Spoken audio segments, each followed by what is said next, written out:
Bonjour à tous, bienvenue à cette nouvelle capsule sur l'eau alcaline ionisée. On va aujourd'hui évoquer un sujet très intéressant qui concerne notamment la peau. On va parler de nouveau des pH acides. Là encore, je vais aujourd'hui étayer mon propos sur une étude. Cette chaîne n'a aucune vocation à faire d'allégation médicale, je ne suis pas médecin. Si aujourd'hui vous avez des problèmes de santé, bien sûr, sachez-le, c'est un médecin ou un professionnel de santé qu'il faut voir. Sachez que l'eau alcaline simplement représente potentiellement quelque chose qui peut vous aider à être mieux hydraté, donc de facto à sans doute être en meilleure santé, puisqu'encore une fois, nous sommes composés de 90% d'eau. Et en deuxième lieu, je produis, vous le savez, 2 capsules, une le mercredi, une le dimanche. C'est en bas à droite, abonnez-vous. Alors vous le savez, l'eau d'ailleurs, on parle, vous voyez beaucoup cette chaîne finalement de l'eau qu'on va boire, mais bien l'eau qu'on utilise pour se laver revêt également une extrême importance. Pourquoi? Parce que on n'imagine pas qu'aujourd'hui, lorsqu'on prend un bain ou une douche, et bien en fin de compte, on expose, vous voyez, nos 18 000 cm² ou pratiquement de 2 mètres carrés de peau, qui, je vous le rappelle, est l'organe d'ailleurs le plus important de votre corps. Eh bien, on l'expose à une grande quantité d'eau et bien sûr aux polluants qui s'y trouvent. Un des polluants pointés, les principaux d'ailleurs, qui est peut-être le plus connu, mais peut-être il y en a beaucoup d'autres dont on ne parle pas, mais on va surtout parler de celui-ci, c'est le chlore. Alors pourquoi le chlore? Parce qu'on le sait aujourd'hui, le chlore c'est un puissant irritant pour les yeux, pour les voies pulmonaires. C'est également un puissant oxydant cellulaire, donc qui va abîmer votre peau. Et c'est ce qui explique notamment pourquoi, lorsqu'on sort d'une douche, eh bien, vous voyez, on a des taches rouges sur la peau, on se gratte, on a des irritations cutanées, on a des pellicules. Tout ça aujourd'hui a été documenté, donc sachez qu'aujourd'hui, vous voyez, un bain ou une douche, eh bien, il faut faire excessivement attention. On va le voir ici, sur votre ioniseur, il y a de l'eau acide. On va voir que l'eau acide notamment, eh bien, elle représente un véritable potentiel de pouvoir justement réguler ces problématiques de peau que vous avez. On a simplement découvert que notre peau, qui est le premier rempart contre les bactéries, eh bien, elle a un pH qui est aux environs de 5,5. C'est une moyenne. Donc elle est acide. Pourquoi? C'est l'instant où on va avoir des apports microbiens très importants qui sont bien sûr partout autour de nous, présents dans l'atmosphère et dans nos milieux confinés. Eh bien, ces microbes vont immédiatement être tués simplement parce que le pH auquel est votre peau, eh bien, ces bactéries ne vont pouvoir y survivre. Donc ce qu'il faut déjà savoir, c'est qu'en ayant une peau acide, bien, quelle est l'erreur que nous commettons tous? C'est aujourd'hui malheureusement d'utiliser des savons, eh bien, eux sont alcalins. Donc on comprend déjà qu'au-delà de cette problématique de chlore, le fait aujourd'hui de se laver avec des savons qui sont alcalins, eh bien, nous sommes en train d'une certaine manière de détruire, eh bien, voyez cette faune qui se trouve dans notre peau. Parce que notre peau, sachez-le, c'est un élément qui est vivant. Il y a des microbactéries à l'intérieur. On a le derme et l'épiderme. Donc on a finalement dans cette zone tout un ensemble de mécanismes qui se passent, et notamment le fait que lorsque vous allez recevoir de l'eau via un bain, eh bien, notamment le chlore va pénétrer profondément dans votre peau et gérer notamment ce qu'on appelle un stress très important via notamment ce qu'on appelle le thymus, qui est cette région ici notamment qu'on a entre les poumons, qui notamment gère tout votre système immunitaire. Le chlore notamment et l'eau du robinet, eh bien, est extrêmement négative. Mais en delà de cette problématique, encore une fois, notre peau étant acide, eh bien, elle doit gérer en permanence le fait de garder ce pH acide, le fait de lui donner notamment de l'eau chlorée de votre robinet, malheureusement, va donc perturber donc son bon fonctionnement. Vous y rajoutez en plus du savon qui, encore une fois, est alcalin.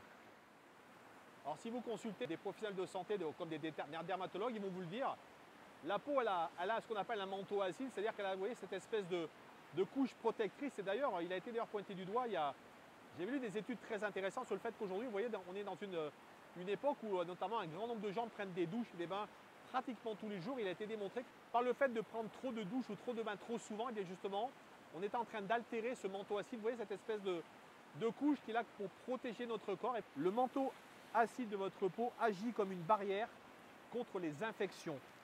Le faible pH tue les bactéries, les virus et les moisissures qui peuvent causer les problèmes de peau et d'autres problèmes de santé. Une peau correctement hydratée avec un pH sain ne se fissure pas, ne pèle pas non plus, ce qui aide également à prévenir des infections. Sachez qu'aujourd'hui, toutes les infections de peau cutanée, que ce soit l'eczéma, le psoriasis, l'acné juvénile, sachez que c'est simplement le fait que notre corps se nettoie. Et se nettoie de quelle manière? Eh bien, il se nettoie via notre peau. Cette acidité qu'on a dans le corps, eh bien, il va simplement la mettre en évidence sur notre peau via des boutons, via des éruptions cutanées, via des rougeurs. Et c'est ce qui explique notamment pourquoi on se retrouve de temps en temps à avoir notamment ces problématiques de peau.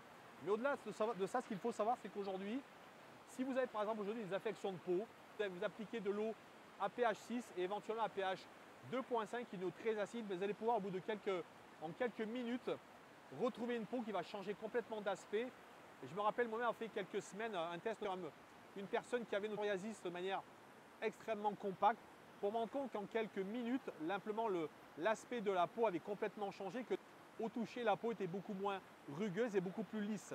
Donc vous voyez que l'eau acide vraiment représente un potentiel très intéressant si on a toutes ces affections de peau.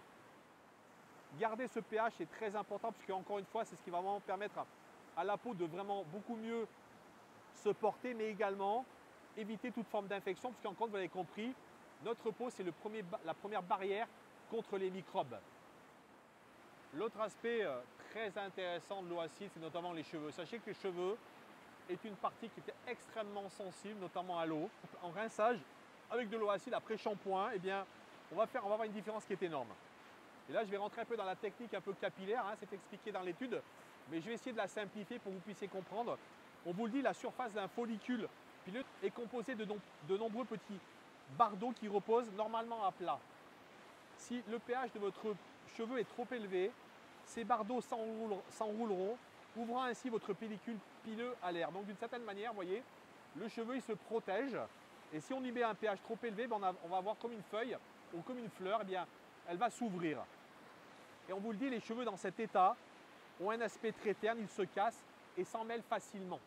Un rinçage à l'eau acide ferme ces minuscules bardeaux. Donc vous voyez qu'encore une fois, l'eau acide elle va vraiment avoir cette action de pouvoir justement permettre aux cheveux de retrouver sa véritable nature et de se refermer. Les follicules pileux sont également compactés lorsqu'ils reçoivent un rinçage acide. Le résultat d'un rinçage acide est que vos cheveux paraissent naturellement brillants, faciles à coiffer et beaucoup moins emmêlés. Et ça, c'est vrai qu'aujourd'hui, si vous notamment vous avez des ados, des enfants, des jeunes filles qui ont les cheveux très longs, sachez que plus besoin d'utiliser de démêlant, l'eau acide fera vraiment l'affaire. La puissance d'un ioniseur, c'est également cette eau acide. Vous voyez que si vous savez correctement l'utiliser, ben vous allez vraiment rendre service à votre corps. On vient de le voir, la peau, plus grand organe de notre corps, eh bien, a vraiment besoin de maintenir ce pH acide. Le fait ensuite de lui proposer cette eau acide, notamment après une douche ou un bain, va vraiment lui faire beaucoup de bien puisqu'elle va vraiment renforcer l'acidité de votre peau. On vient de le voir à la fois pour vos cheveux et votre peau. Sachez que je vous recommanderais de pouvoir utiliser cette eau dans un pulvérisateur, idéalement qui peut être opaque pour pouvoir bénéficier de cette eau acide dans ce pulvérisateur. Et ensuite, en sortie de bain ou de douche, de pouvoir vous le pulvériser sur le corps. Vous verrez très rapidement à quel point cette eau va rendre votre peau beaucoup plus douce, vos cheveux beaucoup plus brillants. Et également, ça fait référence à une capsule que j'ai fait sur les animaux. Vous pouvez également en pulvériser sur notamment le poil de vos chats ou de vos chiens. Voilà, on vient d'arriver à la fin de cette capsule. On vient donc de parler de cette eau acide, notamment pH 2,6, mais sachez qu'il existe sur votre ioniseur un pH encore plus acide à 2,5 qui lui va vraiment être utile, notamment pour tout ce qui est affection de peau, notamment je pense que vous avez besoin de vous couper, ou si vraiment vous avez beaucoup de microbes sur votre peau. 2,5 qu'on appelle l'acide hypochloreux va véritablement être une alternative très intéressante, notamment si vous souhaitez, encore une fois, l'utiliser pour votre peau et notamment pour des microbes. Alors je vous le rappelle, l'eau alcalinisée, elle a 3 propriétés qui se combinent entre elles. La première, elle est alcaline, donc elle va être là pour justement tamponner l'excessivité de votre corps tel un buvard, mais également dans le même temps renforcer vos tampons alcalins.